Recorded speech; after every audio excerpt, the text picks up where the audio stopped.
The Just 100 is our list of America's best corporate citizens. We partner with the folks over at Just Capital to survey the entire Russell 1000. So that's 1,000 companies minus REITs and any pending merger and acquisition activity. So it comes down to roughly 922 companies that Just Capital surveys. We take two different surveys. We talk to the American people, about 95,000 Americans in fact, and ask them, what do you want America's corporations to do? What are their biggest priorities?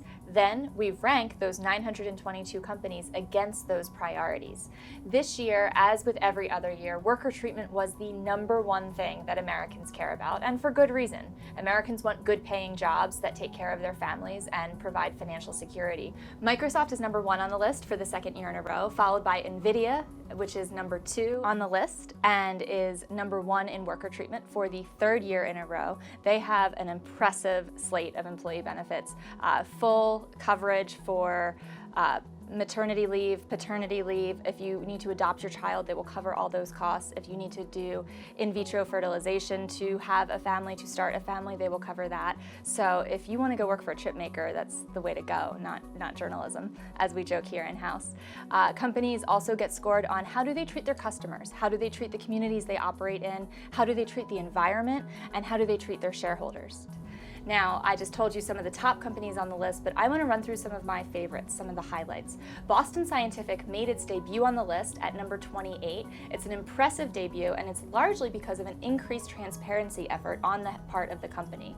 They had been doing a lot of things to advance their employees, to increase diversity and inclusion within its management level and pre-management level, right? The feeder tube up to the C-suite. They're really trying to increase the number of women and minorities that were working at Boston Scientific.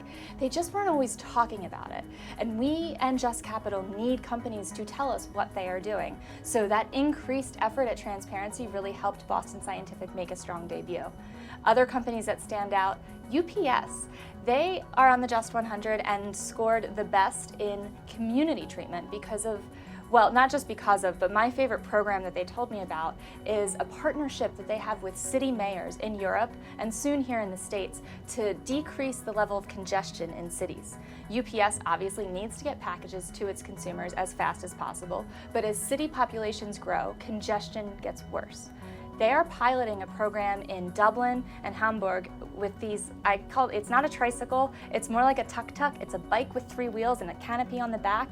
It goes through cities and it decreases the emissions, obviously because it's a bike, and it's smaller so it decreases congestion. With efforts like these, they're helping the cities that they operate in, and they're also helping themselves get packages to consumers, i.e. the business that they are in. So that's a great example of doing well by doing good. They're helping themselves and they're helping their communities. To be in the top 100 is an accomplishment in and of itself. Because the universe that we study is 922 companies, even if you are number 99, even if you are number 100, it still means you are a good corporate citizen. And to prove that point, this year's feature story that goes along with the list takes a look at Marriott. My colleague Biz Carson in San Francisco has more on that story. So Marriott returned to the Just 100 for the first time in 3 years. A big part of that is job creation. The company now has over 730,000 people who wear the Marriott badge, and they're also investing a lot in the communities where their hotels are. They've invested nearly $50 million to charities, and they're also investing a lot of money in training the next generation of hospitality workers, particularly from underserved demographics. The company's done a lot with setting goals for sustainability and impact and empowering the communities. They have a set of 2025 goals that include things like reaching gender parity in their leadership and also donating volunteer hours and money to the communities that their businesses are in. And it's a very serious thing for the Marriott family. Sustainability is always really hard for any of these big hotels. I mean, just think about when you stay at a hotel and the towels you go through, the beds that need to be changed, the electricity used. They're not an inherently sustainable industry, but Marriott's taken big strides in trying to introduce new things. One somewhat controversial thing that they did this fall was they eliminated single-use plastic toiletries in a lot of their hotel rooms. So people love taking home those mini hotel toiletries, and that's something that they're going to put a stop to so that they don't use as much plastic. Every year, we seek to make this list better and better. Our partners at Just Capital get more data every year. They talk to more Americans. They refine their sources. They refine their methodology. It's because we care about shining a light on the companies that are doing the most for Americans and our communities and our environment.